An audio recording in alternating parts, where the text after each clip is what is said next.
Hello friends, welcome to my YouTube channel brain weave centre. ये lecture आपके BSc 4 semester math का है, जिसमें कि काफ़ी सारे लेक्चर्स हो गए हैं। यूनिट 1 के आपके तीसरे चैप्टर चल रहे हैं, जिसमें कि हम ट्रांसफॉर्मेशन मेथड्स पढ़ रहे हैं। इसमें आज आपका ये फिनिश हो जाएगा ट्रांसफॉर्मेशन मेथड। कल से हम लोग एक नया मेथड्स पर पढ़ेंगे, जो कि ये चैप्टर में से ये जो यूनिट 1 है, सभी मेथड में से ये जो आपका ट्रांसफॉर्मेशन मेथड है, ये वेरी मोस्ट इम्पॉर्टेंट है। देन एक आपका और है रिमूवल मेथड, जो इससे पहले मैंने पढ़ाया हुआ है, वो भी ये थोड़ा इम्पॉर्टेंट है, उससे भी क्वेश्चन बनते हैं। लेकिन ये जो ट्रांसफॉर्मेशन मेथड है, इससे ज़्यादा क्वेश्चन बनते हैं। तो ये जो मेथड है, इस पे आप इम्पॉर्टेंट मेथड डाल दीजिएगा अपने नोटबुक में। ओके, तो आज एक नेक्स्ट क्वेश्चन के साथ हम लोग आए हुए हैं। तो देखिए क्वेश्चन क्या गिवन है आपका, dy upon d x square plus 1 minus 1 upon x dy upon d x plus 4x square e to the power minus 2xy is equal to 4x square plus x cube कोष्टक close e to the power minus 3x। ये हमारा question given है। तो सबसे पहले हम क्या कहते थे, इसी क्वेश्चन को हम लोग इक्वेशन 1 लेट करते थे। तो देखिए ये पूरा क्वेश्चन है, इसको इक्वेशन हमने 1 लेट किया हुआ है। सॉल्यूशन लिख के ये करेंगे।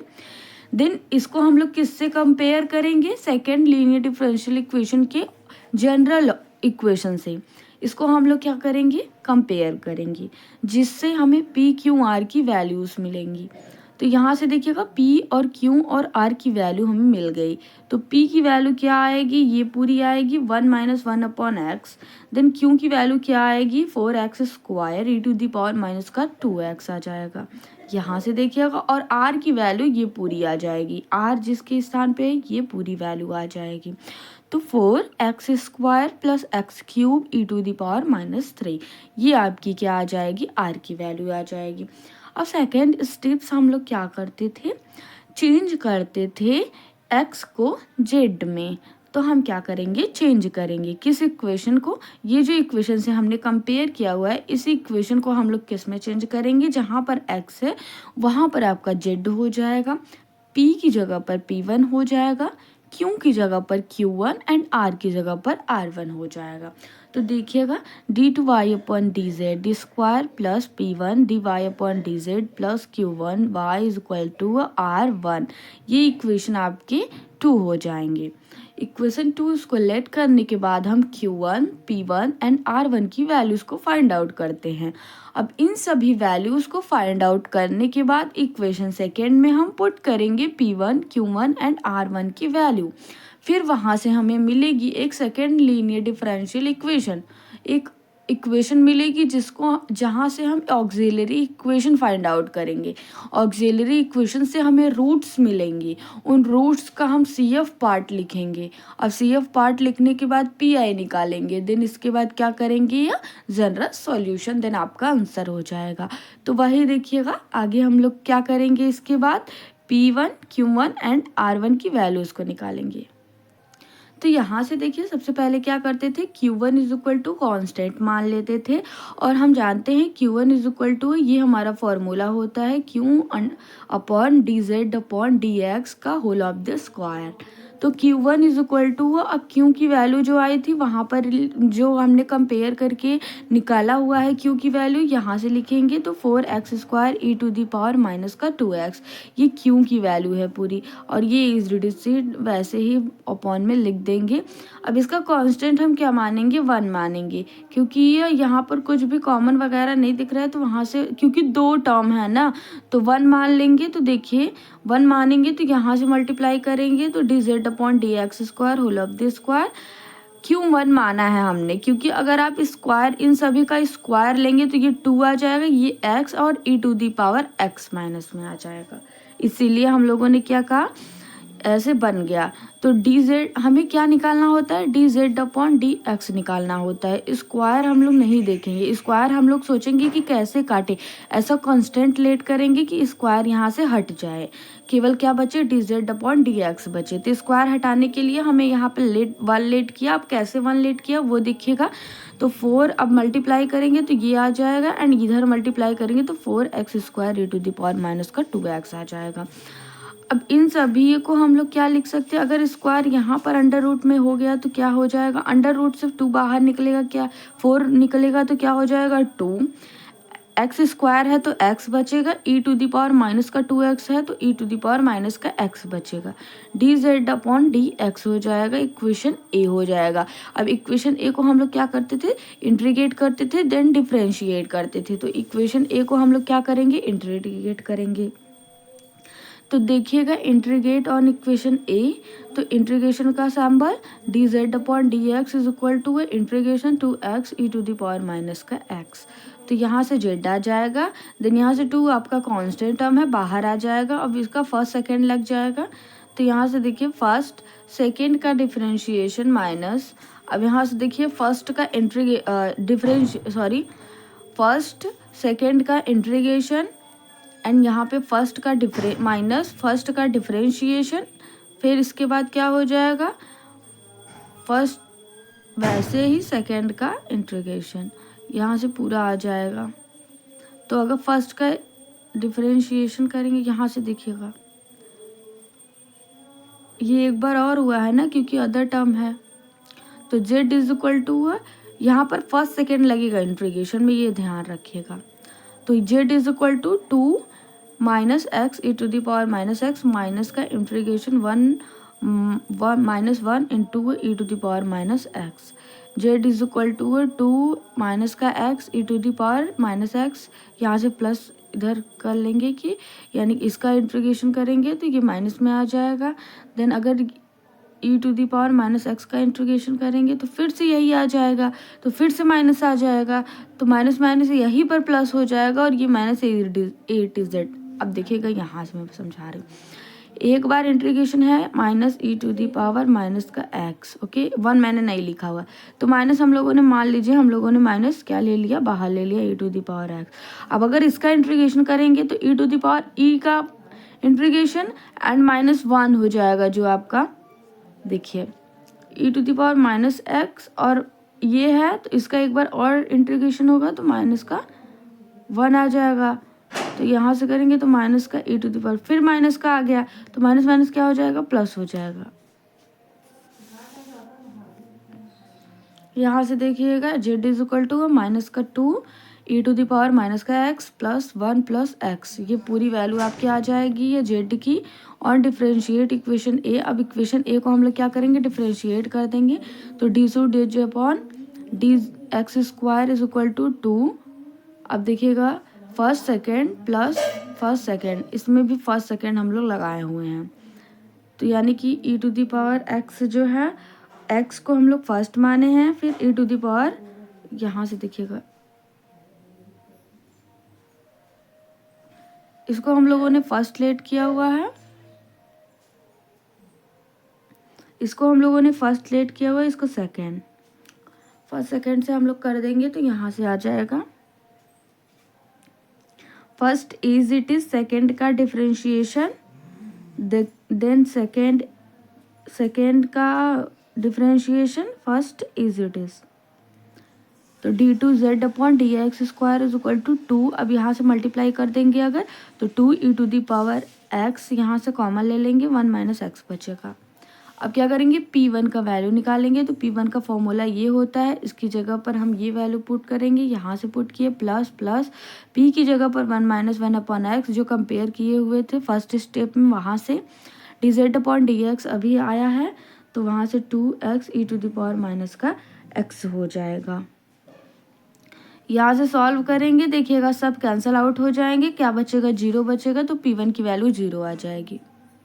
अब देखिए नाउ r1 की वैल्यू, p1 की वैल्यू 0 आ गई थी, अब r1 की वैल्यू को निकालेंगे, तो r का फॉर्मूला क्या होता है, r/dz/dx का होल ऑफ द स्क्वायर, तो r1 is equal to r की वैल्यू क्या हमने निकाली थी फर्स्ट स्टेप में 4x² plus x to the power cube and e to the power minus का 3x, ये r की टोटल वैल्यू थी। अब यहाँ से ये वैल्यू जो हो जाएगी यहाँ से इसका देखिए ये जो वैल्यू थी आई थी 4x² e to the power minus का 2x, यानी इसकी वैल्यू आई थी 2x e to the power minus का x, यहाँ पर स्क्वायर है तो ये हो जाएगा।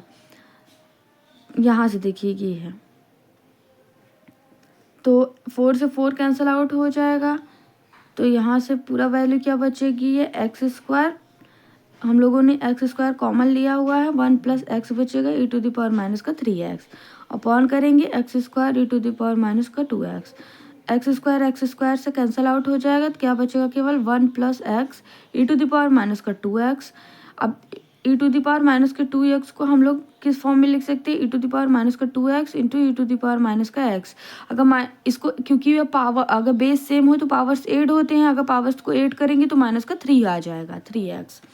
तो यहाँ से ये कैंसिल आउट हो जाएगा, देन क्या बच जाएगा आपका r1 is equal to e to the power minus का x plus x e to the power minus का x।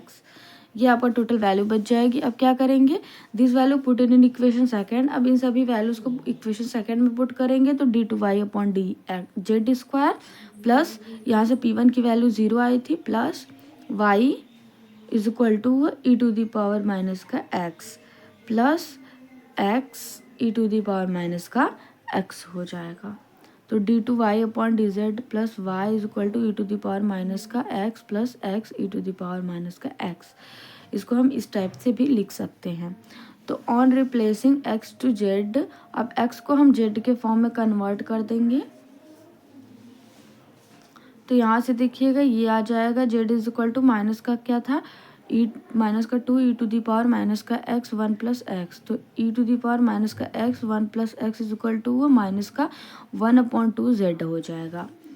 यहाँ से देखिए ऑक्सिलरी इक्वेशन निकालने के लिए क्या करना होता है, इसको हम पहले इस फॉर्म में चेंज करेंगे तो d² की फॉर्म में लिख सकते हैं प्लस 1 y, यहाँ से दोनों से कॉमन ले लिया गया है, माइनस का 1/2z। अब इन सभी को हम लोगों ने सॉल्व किया तो क्या आया, माइनस का 1/z। अब कैसे सॉल्व किया, ये जो वैल्यू थी हमारी z इज इक्वल टू क्या आया था, इतना आया था, तो हम लोगों को क्या निकालना है, ई टू द पावर माइनस का x, तो e to the power minus का x यहाँ पर रहेगा और सभी इधर चला जाएगा।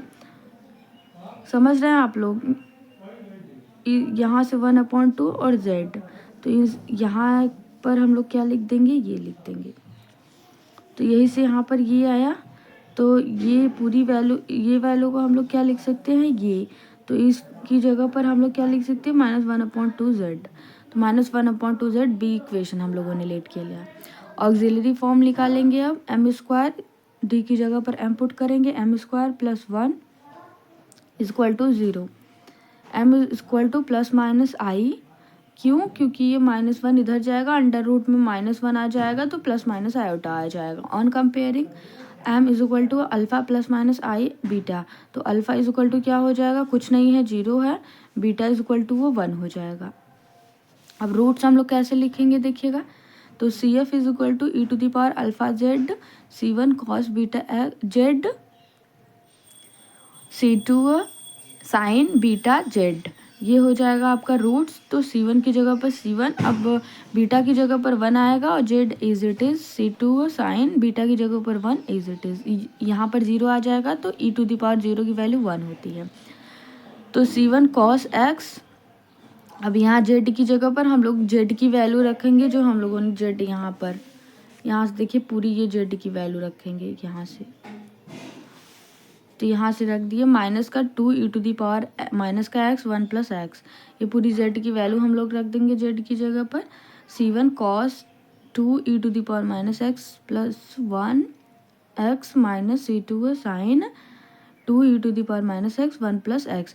अब देखिएगा कैसे ये आया, यहाँ पर अगर कॉस यक्स आपका कॉस माइनस थीटा है तो कॉस माइनस थीटा क्या हो जाता है, cos theta is it is हो जाता है, and sine minus theta is equal to क्या हो जाता है, माइनस का साइन थीटा हो जाता है, जिसके वजह से यहाँ पर माइनस आ गया और यहाँ से ये वाला माइनस हट गया।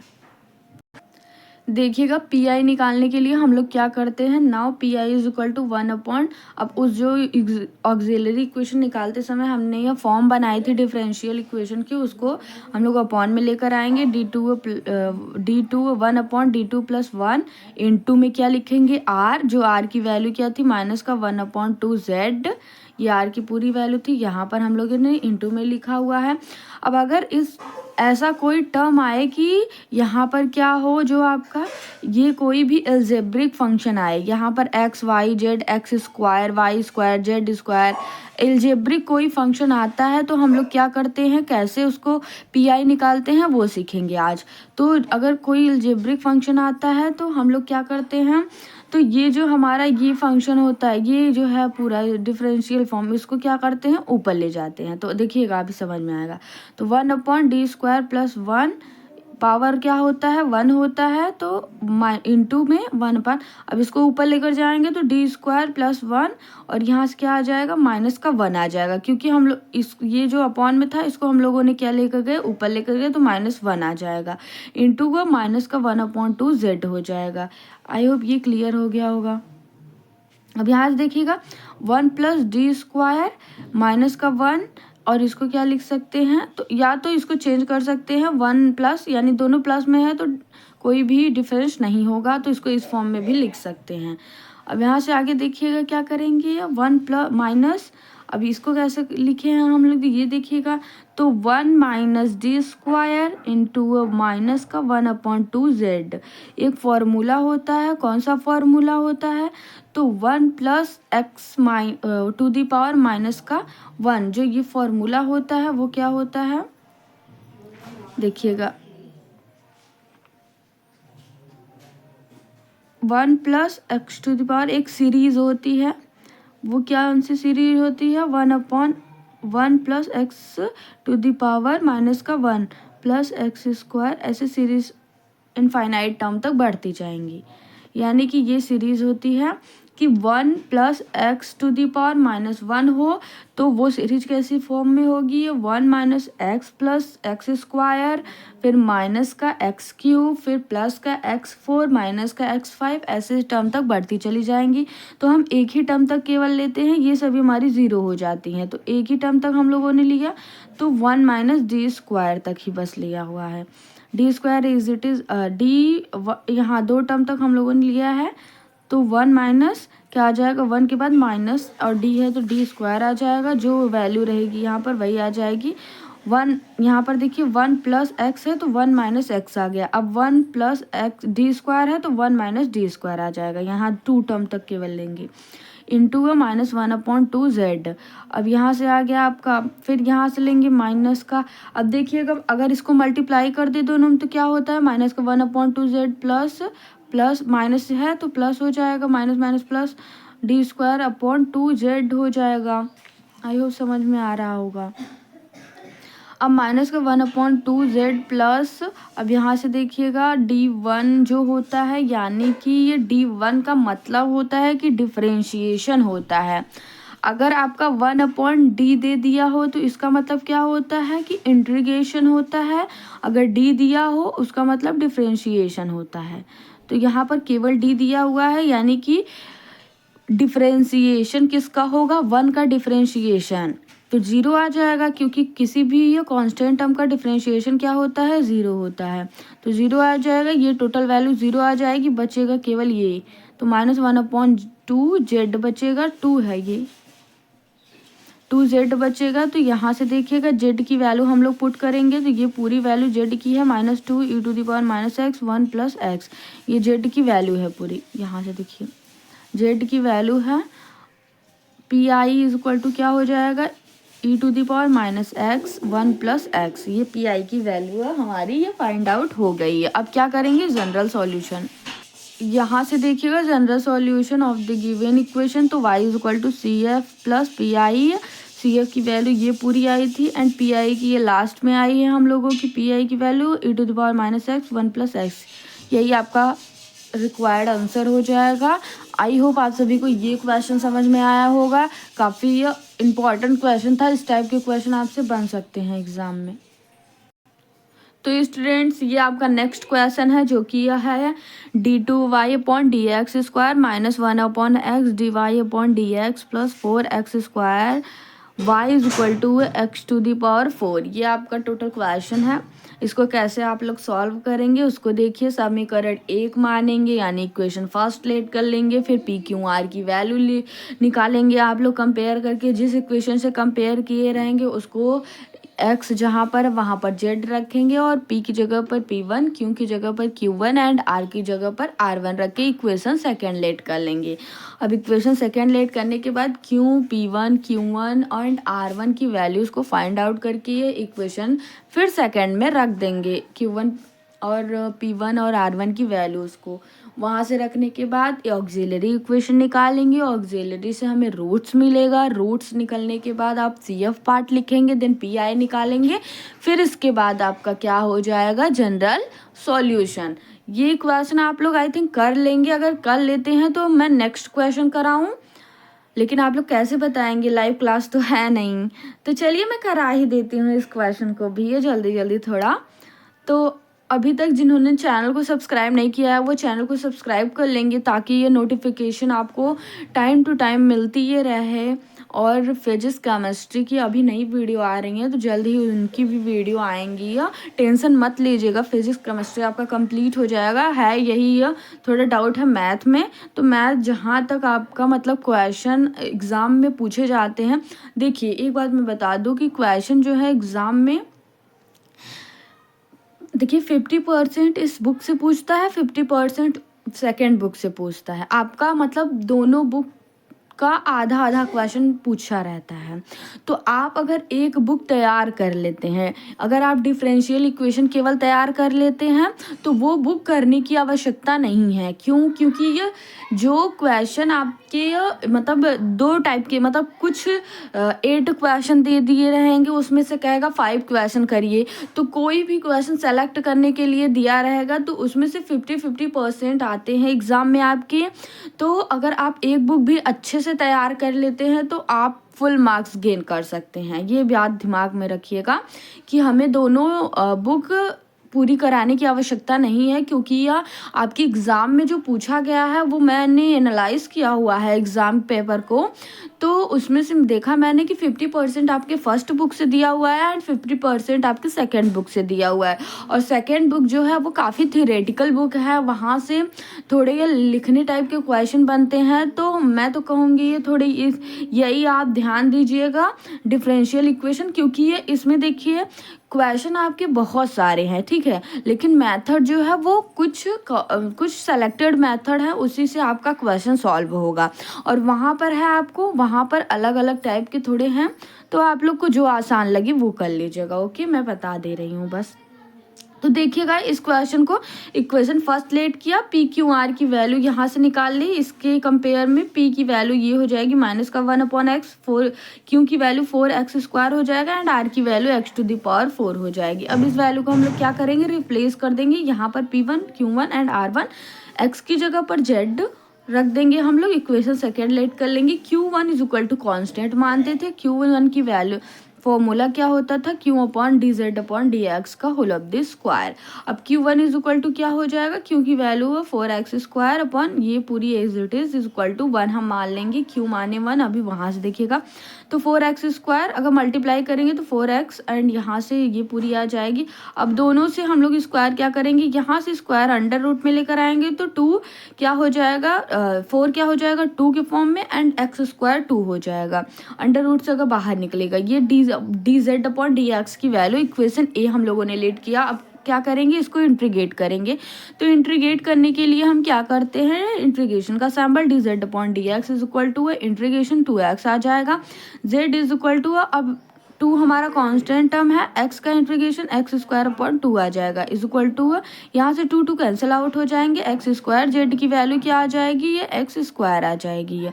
अब देखिए हम डिफरेंशिएशन करेंगे तो d2z/dx² 2 आ जाएगा, क्योंकि x क्या होता है, x के रिस्पेक्ट में डिफरेंशिएशन 1 होता है, तो ये पूरी वैल्यू क्या आ जाएगी, 2 आ जाएगी।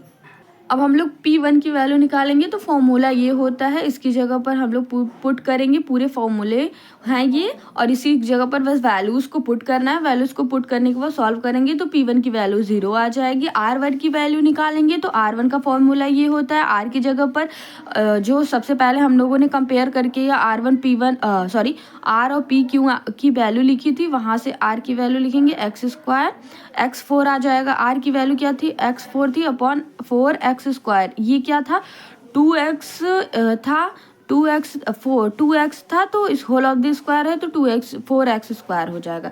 तो यहाँ से R1 की वैल्यू ये आ जाएगी। या अभी सभी वैल्यू को इक्वेशन सेकंड में पुट करेंगे तो इक्वेशन सेकंड जो था वो D square y upon dz² plus 0 आ जाएगा P1, और Q1 1 आ जाएगा। एंड यहाँ से आपका जो है is equal to 1 upon yx² आ जाएगा R की वैल्यू, R1 की वैल्यू। तो यहाँ से क्या करेंगे, इसको सॉल्व करेंगे तो D के फॉर्म में इसको चेंज करेंगे। अब यहाँ से देखिएगा D के फॉर्म में चेंज करेंगे तो y कॉमन ले लेंगे और d² प्लस 1 आ जाएगा is equal to 1 upon 4x² हो जाएगा। ओके, तो d² plus 1 y is equal to 1 upon, अब x² हमारा किसके इक्वल था, z के इक्वल था, तो z हमारा क्या हो जाएगा, यहाँ पर पुट हो जाएगा इक्वेशन b मान लेंगे हम लोग, इक्वेशन b मान लिए। अब यहाँ से देखिए ऑक्सिलरी इक्वेशन निकालेंगे तो m² plus 1 is equal to 0 हो जाएगा। तो m इज इक्वल टू यहाँ से इधर जाएगा -1 हो जाएगा, अंडर रूट में -1 आयोटक बराबर होता है प्लस माइनस आई। यहाँ से कंपेयर करेंगे 0 प्लस माइनस आई से, तो अल्फ़ा की वैल्यू 0 आ जाएगी एंड बीटा की वैल्यू 1 आ जाएगी। तो यहाँ से देख लीजिएगा अल्फ़ा की वैल्यू 0 एंड बीटा की वैल्यू 1 कंपेयर करेंगे तब। अब इसका क्या लिखेंगे, CF पार्ट। देखिएगा यदि रूट्स कॉम्प्लेक्स फॉर्म में हो तो CF पार्ट कैसे लिखते हैं, e⁴ कोष्टक में C1 cos beta z plus C2 sin beta z। तो CF इज इक्वल टू यहाँ से 0 आ जाएगी पूरी वैल्यू, मतलब 0 इंटू जेड e⁴ 1 आ जाएगा। C1 cos z बीटा की जगह पर 1 हम लोगों ने पुट किया हुआ है, ये आ जाएगा CF इज इक्वल टू, अब यहाँ से 1 आ जाएगा C1 cos, अब जेड की जगह पर हम लोग वैल्यू रखेंगे तो x² एंड x² यहाँ पे आ गई, सभी टर्म क्लियर हो गई। अब यहाँ से देखिए पी आई हम लोग कैसे निकालेंगे, या जो हमारा ऑक्सिलरी है फॉर्म निकालने के लिए हमने ये फॉर्म बनाया हुआ था डिफरेंशियल फॉर्म, तो इसको अपॉन में लेकर जाएंगे d2 plus 1 into 1 upon x², ये टर्म हो गई आपकी। अब हम लोग क्या करेंगे, पहले x को किस में चेंज करेंगे, z में, क्योंकि ये हमारा वो इंडिपेंडिंग वेरिएबल चेंजिंग मेथड है। तो x² को हम लोग z में चेंज कर लिए तो z यहाँ लिखेंगे। अब हम लोगों ने इससे ये जो पहले क्वेश्चन देखा था इससे पहले वाला, वो क्या देखा था कि अगर z के क्या है, z है कोई भी ऑक्सिलरी फंक्शन है, सॉरी एल्जेब्रिक फंक्शन है, तो उसको हम कैसे सॉल्व करते हैं, इसको हम लोग क्या लेकर जाते हैं, ऊपर लेकर जाते हैं। तो यहाँ से देखिएगा इसको हम लोगों ने ऊपर लेकर गया तो -1 इज इक्वल टू 1/4 z आ गया आपका, इंटू में आएगा ये 1/4 z। तो यहाँ से 1/4 z हम लोगों ने कांस्टेंट है तो बाहर लिख लिया, तो इसको हम किस फॉर्म में लिख सकते हैं, 1 प्लस d² माइनस 1। अब यहाँ पर एक सीरीज लगेगी जो कि सीरीज हमने लिखाया हुआ है आपको, 1 प्लस x⁻⁻1 का सीरीज क्या होता है 1 माइनस x प्लस x², सभी टर्म ऐसे बढ़ते चले जाएंगे, हम 2 टर्म्स तक केवल लेंगे। तो 2 टर्म्स क्या है, यहाँ पर देखिए 1 प्लस x था तो यहाँ पर आया 1 माइनस x, तो यहाँ पर 1 प्लस d² है तो आएगा क्या 1 माइनस d², ऐसे आप समझ सकते हैं, इंटू z आ जाएगा क्योंकि z यहाँ पर है। तो 1 प्लस z, अब यहाँ से देखिए अगर z का मल्टीप्लाई कर दे तो क्या आता है, z माइनस d² z आता है। तो यहाँ से देखिएगा d अभी हमने बताया हुआ है, d का मतलब क्या होता है आपका, यानी कि एक d का मतलब होता है कि 1 टाइम डिफ्रेंशिएशन, और 2 टाइम d रहेगा तो क्या होगा 2 बार डिफ्रेंशिएशन। यहाँ से देखिएगा अगर d है d² z, तो एक टाइम डिफ्रेंशिएशन करेंगे तो 1 आ जाएगा, इसका डिफ्रेंशिएशन यानी कि z के रिस्पेक्ट में करेंगे तो d² 1 टाइम करेंगे तो d1 आ जाएगा। अब फिर से करेंगे अगर तो 0 आ जाएगा, d1 का डिफ्रेंशिएशन 0, तो यहाँ से ये वैल्यू पूरी 0 हो जाएगी, बचेगी केवल 1/4 z बचेगी। आई होप समझ में आ रहा होगा। अब z की वैल्यू x² होती है तो P I is equal to 1/4 into x² आ जाएगा। अब यहाँ से देखिए द जनरल सॉल्यूशन क्या होता है, y is equal to CF plus PI, CF की वैल्यू ये पूरी है और PI की वैल्यू 1/4 x² है। यहाँ से आप ये भी कर सकते हैं, यही आपकी ये रिक्वायर्ड आंसर हो जाएगी। ओके। आई होप आप सभी को समझ में आ गया होगा। इसको आप इस फॉर्म में लिख सकते हैं, यानी कि दोनों को कॉस लेके cos 1 कॉमन ले सकते हैं। ये फॉर्म यहाँ पर अप्लाई हुआ है, यानी कि यहाँ पर भी आप cos ले सकते हैं साइन की जगह पर। तो यही है आपकी टोटल रिक्वायर्ड आंसर। ये आंसर भी सही है आपका, ये भी आप लिख सकते हैं। ओके, सो आई होप समझ में आ गया होगा आप लोगों को। देखिए एक बात ध्यान दीजिएगा, मैं बताना भूल गई, अभी को मुझे याद आया तो मैं बता रही हूँ कि जब आप पी आई निकालेंगे तो पी आई किस फंक्शन का आप लोग निकाल रहे हैं ये ध्यान दीजिएगा। जो R1 की वैल्यू है ना वो वहाँ पर इंटू में आप लोग लेंगे। जो आप लोग ये लिखते थे 1/d² प्लस का 1 ये लिखते थे, इनटू में जो R की वैल्यू आप लोग लिखते थे वो R1 की वैल्यू लिखेंगे। ये ध्यान दीजिएगा, सभी इक्वेशन में R1 की वैल्यू लिखेंगे, ना कि R की वैल्यू। R की वैल्यू नहीं लिखेंगे, R1 की वैल्यू लिखेंगे। R की वैल्यू क्या है, हमारा इक्वेशन फर्स्ट है, लेकिन हम लोगों ने इक्वेशन को Z के फॉर्म में जब चेंज किया हुआ है तो उसका हम लोग सॉल्व कर रहे हैं Z के फॉर्म में चेंज करके, तो इसीलिए हम R1 की वैल्यू यहाँ पर मल्टीप्लाई में लेंगे। ये ध्यान दीजिएगा। देखिए सेम टाइप क्वेश्चन है, वही सेम टू सेम वैसे ही लगेगा, बस ये ध्यान दीजिएगा। मैंने बताना पहले भूल गया तो फिर मैं रिकॉल करा रही हूँ। वहाँ R की वैल्यू से इस वैल्यू से मल्टीप्लाई आपकी नहीं होगी। अगर जब आप PI निकालने लगेंगे ना, PI निकालने लगेंगे तो 1 जो कुछ भी आएगा वहाँ से जो मल्टीप्लाई करते थे हम R की वैल्यू को, तो R1 की वैल्यू से मल्टीप्लाई करेंगे। R की वैल्यू ये वैल्यू से मल्टीप्लाई नहीं करेंगे। R1 जो आएगा हम लोग R1 जिस निकालेंगे इस वैल्यू को यहाँ पर रखेंगे, मल्टीप्लाई करेंगे, क्योंकि Z के फॉर्म हम लोग चेंज करके तब ना सॉल्व कर रहे हैं इक्वेशन को, तो इसीलिए। तो ये ध्यान दीजिएगा थोड़ी बात, और ये आप लोग सॉल्व कर लीजिएगा। यहाँ से देखिएगा ये सेम टू सेम वैसे ही है, बस आपको सॉल्व करना आना चाहिए बस, यानी कि फॉर्मूले लगाकर आपको वैल्यूज़ निकालनी आनी चाहिए। अब देख लीजिए, स्क्रीनशॉट ले लीजिए, जिन भी स्टूडेंट ने अभी नहीं समझा हुआ है तो स्क्रीनशॉट ले और अपने से करिएगा, फिर स्क्रीनशॉट से देख लीजिएगा कि आपका सही आ रहा है कि नहीं आ रहा है। ओके, तो यहाँ से स्क्रीनशॉट लेते जाइए। देख रहे हैं यहाँ पर, देखिए R1 की वैल्यू क्या आई, 1/2 आई, तब PI की वैल्यू क्या आ जाएगी, ओनली 1/2 आ जाएगी। यही आपकी PI की वैल्यू हो जाएगी। क्यों, क्योंकि यहाँ पर ना कोई एल्जेब्रिक सिस्टम है, ना कोई e⁻ में है, कुछ भी नहीं है, केवल कांस्टेंट है। तो कांस्टेंट का वही एज इट इज क्या आ जाता है, PI आ जाता है। तो यहाँ पर सिंपल है PI निकालना। ओके, तो ये सभी देख लीजिए।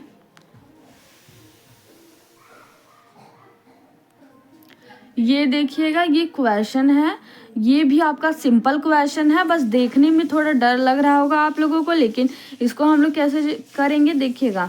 D/y इसको पहले तो कंपेयर कर लेंगे, PQR की वैल्यूज़ को निकाल लेंगे। PQR की सेम वैल्यूज़ आएंगी, यहाँ से हम लोग लिख लेंगे, देन रिप्लेस करेंगे Z में, तो D2 ये इक्वेशन बन जाएगा। इसको सेकंड मानेंगे। Q1 is equal to constant let करेंगे। अब कांस्टेंट मैंने बता दिया कैसे लेट करते हैं, तो -1, क्योंकि साइन स्क्वायर के आगे जो है -1 है। अगर हम -1 कर देंगे, इधर हमारा साइन स्क्वायर, अगर ये स्क्वायर इधर जाएगा तो रूट में आ जाएगा, तो साइन यहाँ से आ जाएगा हमारा D/dz क्या आ जाएगा, साइन आ जाएगा। यहाँ से देखिए, क्योंकि अगर हम 1 लिखेंगे तभी ना इधर मल्टीप्लाई करेंगे, और ये इधर जाएगा, रूट में अंदर जाएगा ये, तो साइन आ जाएगा। यही आ जाएगा आपका। इसका सॉल्व करके देख लीजिएगा आप लोग। इसका देखिए टोटल आंसर क्या आएगा आपका, ये आएगा, ये पूरा फाइनल आंसर आ जाएगा। आप लोग सॉल्व करके ज़रूर देख लीजिएगा। ओके, यहाँ से पूरी ये है सॉल्व की गई है, आप लोग सॉल्व कीजिएगा। मैं क्यों नहीं करा रही हूँ, क्योंकि एक आध क्वेश्चन आप लोग करेंगे तो आपको समझ में आएगा कि हाँ इस टाइप से ऐसे क्वेश्चंस हो रहे हैं। मैं करा कर दूँ, आप लोग लिख लें, तो ये अच्छी बात नहीं है, क्योंकि इससे क्वेश्चन समझ में नहीं आएंगे कि आपको आ रहा है कि नहीं आ रहा है। तो आप लोग कर लीजिएगा। अगर नहीं आता है समझ में कुछ भी तो कमेंट बॉक्स में कमेंट कीजिएगा, फिर मैं समझाऊँगी। ओके, तो अगली वीडियो हम लोग नेक्स्ट मेथड जो है हमारा वेरिएशन ऑफ पैरामीटर्स, उसके बारे में हम लोग बात करेंगे। ये हमारा मेथड है, ये भी मोस्ट इम्पॉर्टेंट मेथड है जो कि एग्जाम्स में आपसे पूछा जाता है, पैरामीटर्स। तो चलिए कल की वीडियो में कल स्टेप्स हम लोग जानेंगे, किस किस स्टेप से हम लोग क्या क्या करते हैं। तो कल की वीडियो मिस मत कीजिएगा, जिसके लिए चैनल को सब्सक्राइब कर लीजिएगा। तब तक के लिए आप सभी अच्छे से पढ़ाई करते रहिए। वीडियो पसंद आई हो तो लाइक कर दीजिएगा।